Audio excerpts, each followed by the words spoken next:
Shri S.R. Thakur प्रस्तुत इयत्ता 9वी विषय हिंदी प्रथम घटक चाचणी उत्तरासह गुण 20 वेळ 1 तास। विद्यार्थी मित्रांनो, व्हिडिओ आवडल्यास व्हिडिओला लाईक करा, शेअर करा आणि जर सबस्क्राईब केले नसेल तर सबस्क्राईब करा। प्रथम घटक चाचणी इयत्ता 9वी विषय हिंदी गुण 20 वेळ 1 तास। प्रश्न क्रमांक 1 परिच्छेद पढ़कर दी गई सूचनाओं के अनुसार कृतियाँ कीजिए। आगे परिच्छेद दिया है वह ध्यान से पढ़िए और कृतियाँ कीजिए।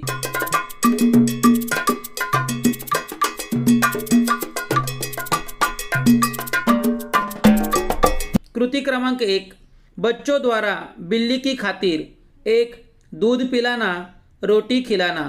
प्रश्न क्रमांक 2 परिच्छेद में आए कहानी के प्रमुख पात्र बिल्ली और लेखक। कृति क्रमांक 3 बिल्ली के रवैये में आया परिवर्तन। 1 कमरे में आगे पीछे करने की बजाय वह रसोई के आसपास कोने में दुबक कर बैठ जाती। 2 जब मौका लगता मज़े से जो जी में आता खाती। प्रश्न क्रमांक 4 घटनाक्रम के अनुसार उचित क्रम लगाकर वाक्य फिर से लिखिए। आगे दिया हुआ परिच्छेद ध्यान से पढ़िए और उचित क्रम के अनुसार घटना को लिखिए। यहाँ उत्तर दिए हैं, ध्यान से पढ़िए। 1 चुनांचे से बिल्ली लाई गई। 2 देखते ही देखते चूहे घर से गायब हो गए। 3 हम चूहों को भूल गए और बिल्ली से तंग आ गए। 4 बिल्ली के प्रति हमारा व्यवहार बदल गया। दिया गया परिच्छेद ध्यान से पढ़िए और इसके आधार पर कृतियाँ कीजिए।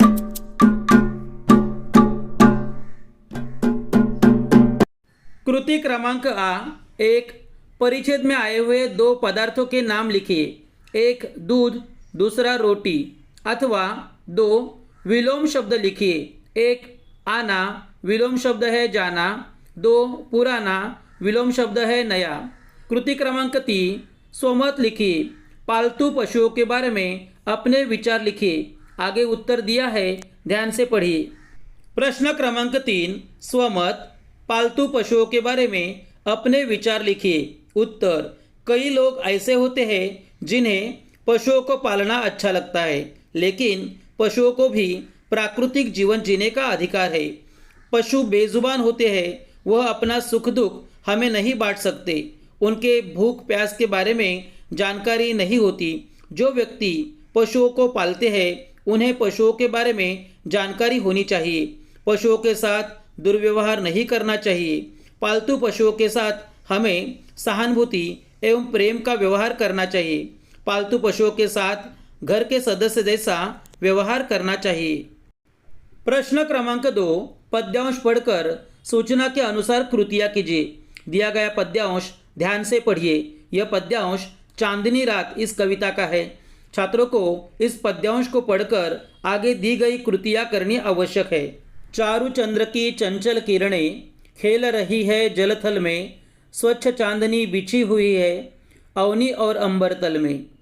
पुलक प्रकट करती है धरती हरित तृणों की नोकों से। मानो झूम रहे हैं तरु भी मंद पवन के झोंकों से। क्या ही स्वच्छ चांदनी है यह, है क्या ही निस्तब्ध निशा। है स्वच्छंद सुमंद गंध वह, नीरानंद है कौन निशा। कृति क्रमांक आकृति पूर्ण कीजिए। 1 चांदनी यहाँ बिछी हुई है, अवनी अंबर। 2 चांदनी रात की विशेषताएं स्वच्छ चांदनी, स्वच्छंद, सुमंद गंध चांदनी। कृति क्रमांक 3 1 निम्नलिखित शब्दों के पर्यायवाची शब्द लिखिए। अ अवनी जमीन, ब अंबर आकाश। 2 निम्नलिखित शब्दों को उपसर्ग लगाइए। अ मंद, सुमंद, ब स्तब्ध, निस्तब्ध। कृति क्रमांक 4 उपर्युक्त पद्यांश का सरल भावार्थ लिखिए। आगे सरल भावार्थ दिया है, ध्यान से पढ़िए। कृति क्रमांक 4 उपर्युक्त पद्यांश का सरल भावार्थ लिखिए। उत्तर प्रस्तुत चांदनी रात इस कविता के माध्यम से कवि मैथिली शरण गुप्त जी ने चांदनी रात का वर्णन किया है। रात के समय आकाश में चंद्रमा शोभायमान है। चंद्रमा की चंचल किरणें जल और थल में मानो खेल रही है।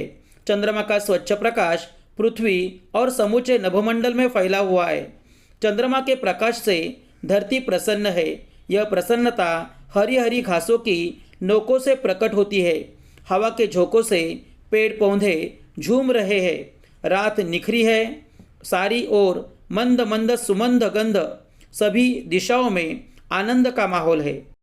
प्रश्न क्रमांक 3, निम्नलिखित परिच्छेद पढ़कर दी गई सूचनाओं के अनुसार कृतियाँ कीजिए। दिया गया परिच्छेद ध्यान से पढ़िए और आगे दी गई कृतियाँ पूर्ण कीजिए।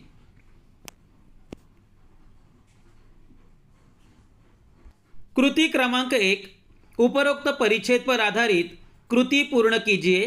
परिच्छेद में आए दो संत या भक्तों के नाम, एक कबीर, दूसरा तुलसीदास। कृति क्रमांक 2, कबीर की दो विशेषताएं, एक मस्ती फक्कड़ाना स्वभाव, दो सब कुछ ही झाड़ फटकार कर चल देने वाले। कृति क्रमांक 3, स्वमत, कबीर की स्वभाव विशेषताओं के बारे में अपने विचार लिखिए। आगे उत्तर दिया है, ध्यान से पढ़िए। उत्तर, कबीर इस पूरक पठन के माध्यम से लेखक हजारी प्रसाद द्विवेदी जी ने संत कबीर जी की कई विशेषताओं का वर्णन किया है।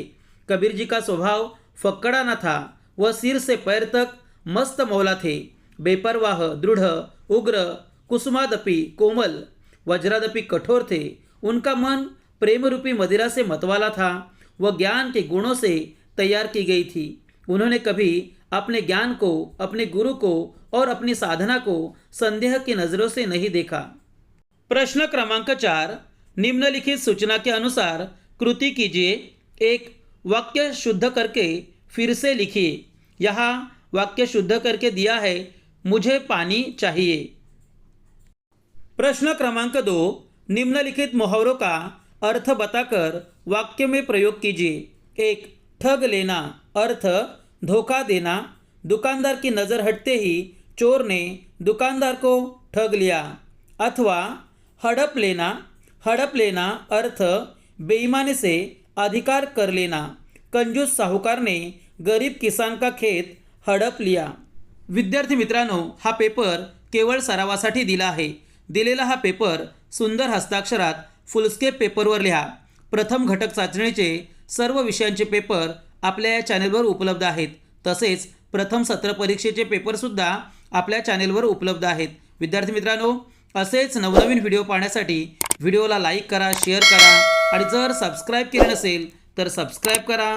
धन्यवाद।